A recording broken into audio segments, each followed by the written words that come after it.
আজিৰ প্ৰথম প্ৰশ্নটো হৈছে কোন চনত অসমীয়া ভাষাক অসমৰ ৰাজ্যিক ভাষা হিচাপে স্বীকৃতি প্ৰদান কৰা হৈছিল? তলত দিয়া এই অপশ্যন চাৰিটাৰ পৰা শুদ্ধ উত্তৰটো হ'ব অপশ্যন চি 1960 চনত। 1960 চনত অসমীয়া ভাষাক অসমৰ ৰাজ্যিক ভাষা হিচাপে স্বীকৃতি প্ৰদান কৰা হৈছিল। পিছৰ প্ৰশ্নটো হৈছে অসমৰ কোনখন চহৰে উত্তৰ পূৰ্বাঞ্চলৰ স্বচ্ছ চহৰৰ বঁটা লাভ কৰিছে? তলৰ অপশ্যন চাৰিটাৰ পৰা শুদ্ধ উত্তৰটো হ'ব অপশ্যন চি গোলাঘাট। 3 নম্বৰ প্ৰশ্নটো হৈছে কোনটো গ্ৰহ সূৰ্যৰ চাৰিওফালে আটাইতকৈ বেছি বেগেৰে ঘূৰি থাকে? তলত দিয়া অপশ্যন চাৰিটাৰ পৰা শুদ্ধ উত্তৰটো হ'ব অপশ্যন বি বুধ গ্ৰহ। 4 নম্বৰ প্ৰশ্নটো সুধিছে তৃতীয় পঞ্চবাৰ্ষিক পৰিকল্পনাৰ সময়ত ভাৰতৰ প্ৰধানমন্ত্ৰী কোন আছিল? তলত দিয়া এই অপশ্যন চাৰিটাৰ পৰা শুদ্ধ উত্তৰটো হ'ব অপশ্যন এ জৱাহৰলাল নেহৰু। তৃতীয় পঞ্চবাৰ্ষিক পৰিকল্পনাৰ সময়ত ভাৰতৰ প্ৰধানমন্ত্ৰী আছিল জৱাহৰলাল নেহৰু। পিছৰ প্ৰশ্নটো সুধিছে অসম ছাত্ৰ সন্মিলনৰ প্ৰথম সভাপতি কোন আছিল? তলত দিয়া অপশ্যন চাৰিটাৰ পৰা শুদ্ধ উত্তৰটো হ'ব অপশ্যন বি লক্ষ্মীনাথ বেজবৰুৱা। অসম ছাত্ৰ সন্মিলনৰ প্ৰথম সভাপতি আছিল লক্ষ্মীনাথ বেজবৰুৱা। পিছৰ প্ৰশ্নটো সুধিছে কোন চনত প্ৰথমবাৰৰ বাবে নোবেল পুৰস্কাৰ প্ৰদান কৰা হৈছিল? তলৰ অপশ্যন চাৰিটাৰ পৰা শুদ্ধ উত্তৰটো হ'ব অপশ্যন বি 1901 চনত। 1901 চনত প্ৰথমবাৰৰ বাবে নোবেল পুৰস্কাৰ প্ৰদান কৰা হৈছিল। পিছৰ প্ৰশ্নটো সুধিছে কোনটো বছৰত ভাৰত চৰকাৰৰ দ্বাৰা পৰিৱেশ সুৰক্ষা আইন গৃহীত হয়?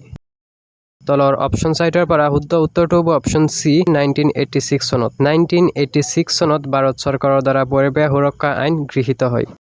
পিছৰ প্ৰশ্নটো সুধিছে কোনখন নদীক দক্ষিণ গংগা বুলি কোৱা হয়? তলৰ অপশ্যন চাৰিটাৰ পৰা শুদ্ধ উত্তৰটো হ'ব অপশ্যন বি গোদাবৰী। গোদাবৰী নদীক দক্ষিণ গংগা বুলি কোৱা হয়। 9 নম্বৰ প্ৰশ্নটো সুধিছে পৃথিৱীৰ বৃহত্তম নদীৰ নাম কি? তলৰ অপশ্যন চাৰিটাৰ পৰা শুদ্ধ উত্তৰটো হ'ব অপশ্যন বি আমাজন নদী। 10 নম্বৰ প্ৰশ্নটো সুধিছে পৃথিৱীৰ আটাইতকৈ চুটি নদীৰ নাম কি? তলৰ অপশ্যন চাৰিটাৰ পৰা শুদ্ধ উত্তৰটো হ'ব অপশ্যন বি ৰো নদী। ৰো নদী হৈছে পৃথিৱীৰ আটাইতকৈ চুটি নদী। 11 নম্বৰ প্ৰশ্নটো সুধিছে টাইৱানৰ ৰাজধানী কি? তলৰ অপশ্যন চাৰিটাৰ পৰা শুদ্ধ উত্তৰটো হ'ব অপশ্যন এ টাইপে। টাইপে হৈছে টাইৱানৰ ৰাজধানী। 12 নম্বৰ প্ৰশ্নটো সুধিছে প্ৰথমগৰাকী অসমীয়া ৰাজ্যপাল কোন আছিল? তলত দিয়া অপশ্যন কেইটাৰ পৰা শুদ্ধ উত্তৰটো হ'ব অপশ্যন এ বিষ্ণুৰাম মেধি। বিষ্ণুৰাম মেধি আছিল প্ৰথম অসমীয়া ৰাজ্যপাল। পিছৰ প্ৰশ্নটো সুধিছে ভাৰতৰ বন্যপ্ৰাণী সুৰক্ষা আইন কিমান চনত প্ৰৱৰ্তন কৰা হৈছিল? তলত দিয়া অপশ্যন চাৰিটাৰ পৰা শুদ্ধ উত্তৰটো হ'ব অপশ্যন এ 1972 চনত। পিছৰ প্ৰশ্নটো সুধিছে হোমেন বৰগোহাঞিদেৱে কোনখন উপন্যাসৰ বাবে সাহিত্য অকাডেমী বঁটা লাভ কৰিছিল? তলৰ অপশ্যন চাৰিটাৰ পৰা শুদ্ধ উত্তৰটো হ'ব অপশ্যন ডি পিতা পুত্ৰ। পিতা পুত্ৰ উপন্যাসৰ বাবে হোমেন বৰগোহাঞিদেৱে সাহিত্য অকাডেমী বঁটা লাভ কৰিছিল। পিছৰ প্ৰশ্নটো সুধিছে কোন চনত ভাৰতৰ পৰিকল্পনা আয়োগ গঠন কৰা হৈছিল? তলৰ অপশ্যন চাৰিটাৰ পৰা শুদ্ধ উত্তৰটো হ'ব অপশ্যন চি 1950ত ভাৰতৰ পৰিকল্পনা আয়োগ গঠন কৰা হৈছিল। পিছৰ প্ৰশ্নটো সুধিছে পাই দিৱস কেতিয়া পালন কৰা হয়? তলত দিয়া অপশ্যনসমূহৰ পৰা শুদ্ধ উত্তৰটো হ'ব অপশ্যন এ 14 মাৰ্চ। 14 মাৰ্চ তাৰিখে পাই দিৱস পালন কৰা হয়। পিছৰ প্ৰশ্নটো সুধিছে কোনখন চহৰৰ অলিম্পিক ষ্টেডিয়ামক চৰাইৰ বাহ বুলি জনা যায়?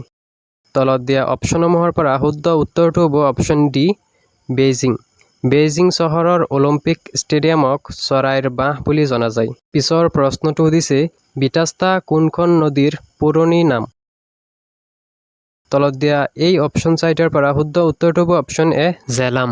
19 নম্বৰ প্ৰশ্নটো সুধিছে অসম গণ পৰিষদ দলৰ কোন চনত প্ৰতিষ্ঠা হৈছিল? তলত দিয়া এই অপশ্যন চাৰিটাৰ পৰা শুদ্ধ উত্তৰটো হ'ব অপশ্যন চি 1985 চনত। 1985 চনৰ 14 অক্টোবৰ তাৰিখে অসম গণ পৰিষদ দলৰ প্ৰতিষ্ঠা হৈছিল।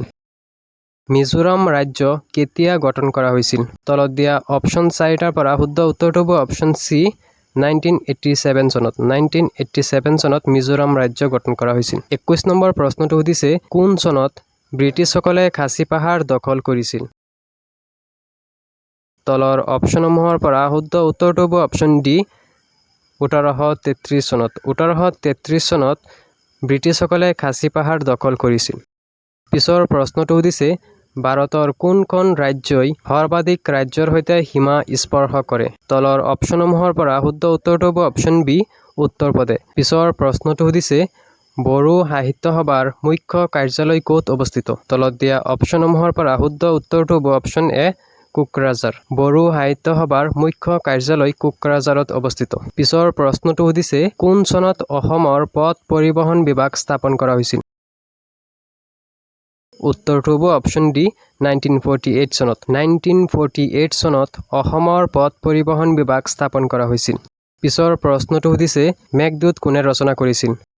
তলৰ অপশ্যনসমূহৰ পৰা শুদ্ধ উত্তৰটো হ'ব অপশ্যন বি কালিদাস। কালিদাসে মেঘদূত ৰচনা কৰিছিল। 26 নম্বৰ প্ৰশ্নটো সুধিছে ভাৰতৰ প্ৰথম শিক্ষামন্ত্ৰী কোন আছিল?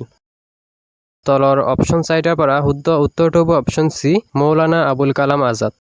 পিছৰ প্ৰশ্নটো সুধিছে কোন চনত আহোমসকলে ব্ৰহ্মপুত্ৰ উপত্যকাত প্ৰৱেশ কৰিছিল? উত্তৰ অপশ্যন চি 1228 খ্ৰীষ্টাব্দত। পিছৰ প্ৰশ্নটো সুধিছে বাল গংগাধৰ তিলকৰ জনপ্ৰিয় নাম কি আছিল? তলত দিয়া অপশ্যন 4টাৰ পৰা শুদ্ধ উত্তৰটো হ'ব অপশ্যন বি লোকমান্য। বাল গংগাধৰ তিলকৰ জনপ্ৰিয় নাম আছিল লোকমান্য। পিছৰ প্ৰশ্নটো সুধিছে ভাৰতৰ কোনগৰাকী ব্যক্তিক শান্তি পুৰু উপাধিৰে জনা গৈছিল? তলৰ অপশ্যন 4টাৰ পৰা শুদ্ধ উত্তৰটো হ'ব অপশ্যন চি লাল বাহাদুৰ শাস্ত্ৰী। লাল বাহাদুৰ শাস্ত্ৰীক ভাৰতৰ শান্তি পুৰু উপাধিৰে জনা গৈছিল। আৰু আজিৰ লাষ্ট কুৱেশ্যনটো হৈছে মহাত্মা গান্ধীৰ আত্মজীৱনীখন কোনে অসমীয়ালৈ অনুবাদ কৰিছিল?